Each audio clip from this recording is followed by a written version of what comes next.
Hey guys, I was just checking my YouTube channel and saw I had quite a few questions about the Optima battery, how I installed it, what size it was, what model, all that.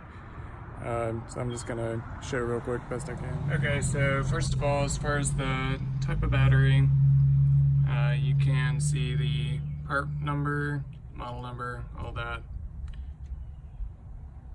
There are those numbers for you if you're interested.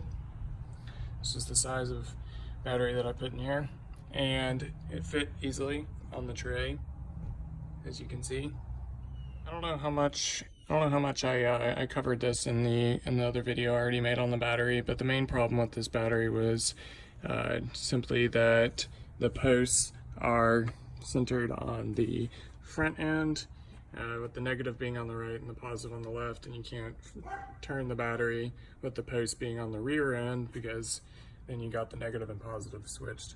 And the way that I resolved that, because it was mainly a problem with this positive, is I just cut the end off of this, and then I just took this piece of metal here to extend the terminal, where I bolted it in there, and it carried on over to there, and that way I was able to still utilize that kind of L shape, and it would come all the way forward. But that's how I was able to get the Optima battery and my Kia Optima. Hope this helps.